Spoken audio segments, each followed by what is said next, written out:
तो दोस्तों ये कहानी इस गांव की है जिसका नाम है रामपुर। इस गांव की खूबसूरती का क्या ही उल्लेख करूं। आप खुद ही देख पा रहे होंगे कैसे ये गांव और इसके लोग प्रकृति से जुड़े हैं और खुशी खुशी इस शांति में शहर के शोर शराबे से दूर अपना जीवन व्यतीत करते हैं।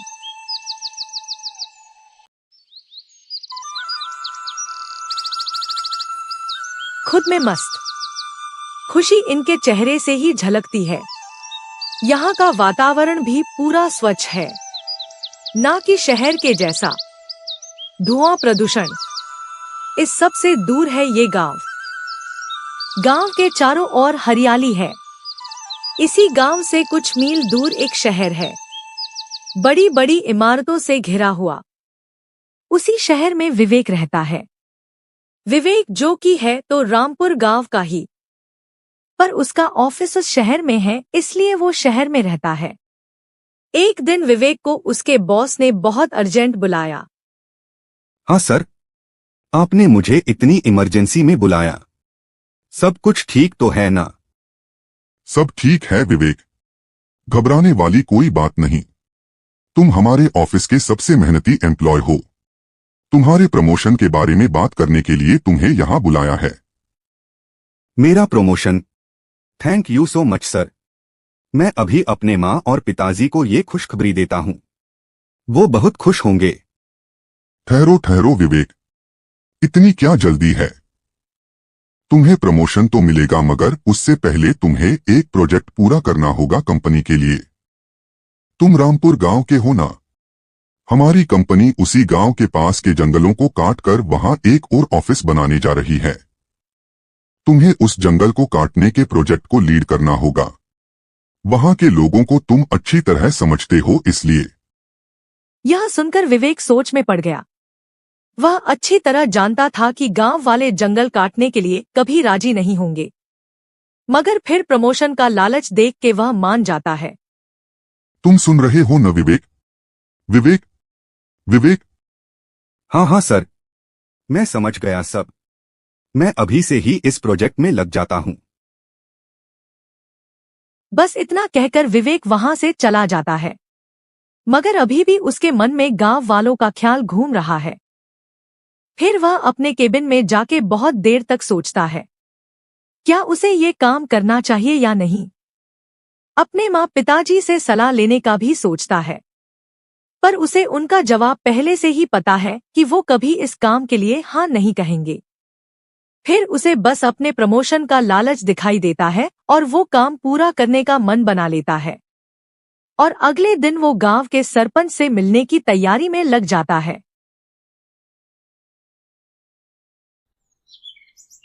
अगले दिन सुबह विवेक सरपंच के पास जाता है। विवेक बेटा, कैसे हो? बड़े दिनों बाद दिखे। बताओ कैसे आना हुआ? मैं ठीक हूँ सरपंच चाचा, मैं बस काम के सिलसिले में आया हूँ। आपको यह बताने कि ये पास का जंगल हमारी कंपनी वाले काट के एक कंपनी यहाँ बनाने वाले हैं। क्या कह रहे हो बेटा? तुम तो जानते हो कि जंगल के काटने से हम गांव वालों को और यहाँ के पर्यावरण को कितना नुकसान होगा। चाचा, मेरे हाथों में कुछ नहीं है। मैं बस आपको इसलिए बताने आया था ताकि आप कल से किसी को भी जंगल की तरफ न जाने दे। कल से वहां काम चालू हो जाएगा। मेरा काम था बस आगाह करना। विवेक बेटा, हमसे इस तरीके से बात क्यों कर रहे हो? ये गांव तुम्हारा भी तो है, नहीं है क्या? मैं कुछ नहीं जानता। मेरा काम आपको बताना था, जो मैंने कर दिया। आगे आपकी मर्जी, जो अच्छा लगे वो करिए। मैं चलता हूँ। इतना कहकर विवेक चला जाता है। गांव वाले अचंभे में रहते हैं कि हमारा विवेक कैसा था और शहर जाकर कैसा बन गया है। सरपंच साहब, अगर जंगल काटे तो हम लोगों को बहुत नुकसान होगा। अब हम क्या करेंगे सरपंच साहब? आप कुछ करें इसे रोकने के लिए, नहीं तो सारे गांव वालों को बहुत कुछ सहना पड़ेगा। दीना, तुम चिंता मत करो। मैं आज शाम को ही जाके विवेक के पिता मनोहर से बात करूंगा।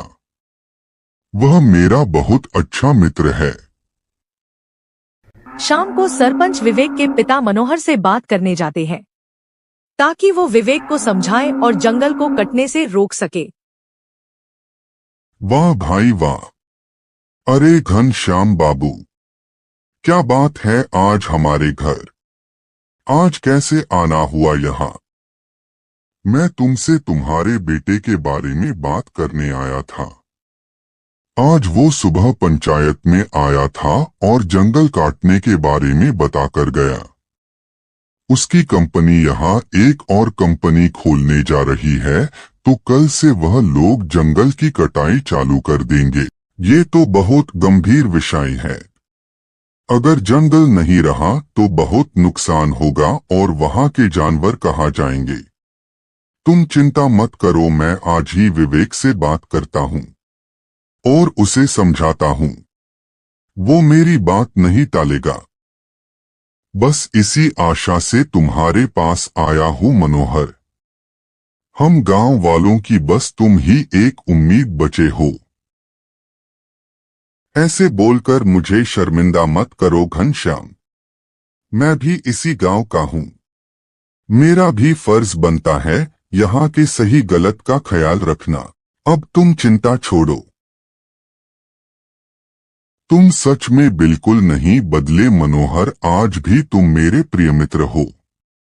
चलो अब मैं चलता हूँ। घर पे सभी को मेरा स्नेह और आशीर्वाद देना। अब सब कुछ विवेक के पिता मनोहर के हाथों में है। क्या वो विवेक को जंगल न काटने को मना पाएंगे?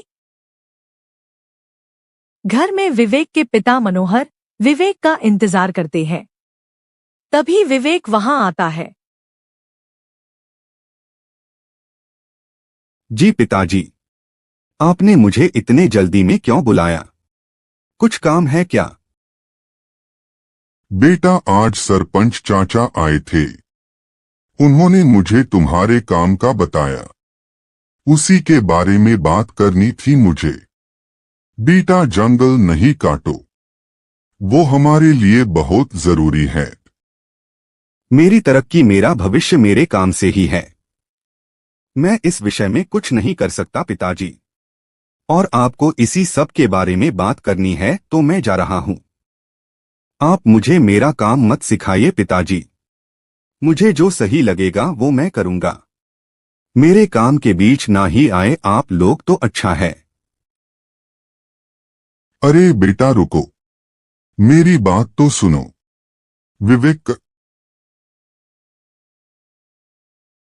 विवेक धीरे धीरे अहंकारी होता जा रहा था।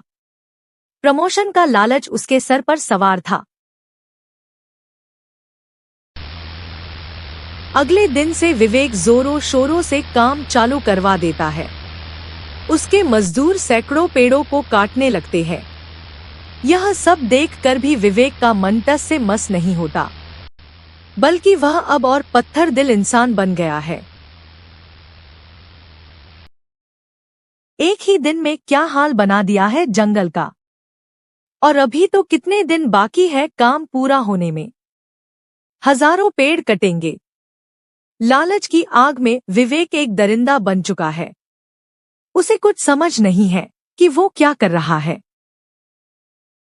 पर उसी रात काम से लौट के सोते समय विवेक नींद में कुछ सपना देखते हुए अजीब सा उथल पुथल होता है, जैसे कि कोई भयानक सपना देख रहा हो।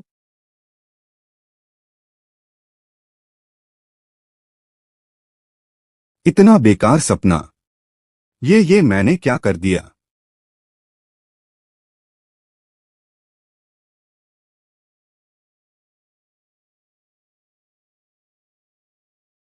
वह सपने में देखता है कि उसकी वजह से कितने जानवर बेघर हो गए, कितने मारे भी गए, और उसके हमेशा हरियाली से घिरे हुए गांव में कितना सूखा पड़ गया। और ये सब सिर्फ उसी के कारण हुआ। तब जाकर उसकी आंखों से लालच का पर्दा हटता है। और अगली सुबह ही वो सबसे पहले कॉन्ट्रैक्टर और फिर अपने बॉस को फोन करके काम रुकवाता है। उसे अपने किए पे बहुत पछतावा होता है। वह सोचता है कि अब वह किस मुंह से गांव वालों के सामने जाएगा, मगर उसे अपनी गलती की माफी भी मांगनी थी। तो वह हिम्मत करके सरपंच और अपने पिता से माफी मांगे के लिए भागता है। पिताजी, पिताजी, सरपंच चाचा, पिताजी, मुझे माफ कर दीजिए पिताजी, मुझे माफ कर दीजिए सरपंच चाचा। मैं लालच में आके बहक गया था। मुझे अपने किए पे बहुत पछतावा हो रहा है। मैंने सारा काम रुकवा दिया है, आप मुझे माफ कर दीजिए। शांत हो जाओ विवेक, हमने तुम्हें माफ कर दिया है। हम जानते हैं कि तुम्हें अपनी गलती का एहसास हो चुका है। इंसान अपनी गलतियों से ही तो सीखता है। तुम्हारे पिताजी ने भी तुम्हें माफ कर दिया है। तो दोस्तों, इस कहानी जिसका शीर्षक लालच बुरी बला है, कहानी का निष्कर्ष यह है कि लालच जीवन में दुख और निराशा लाता है।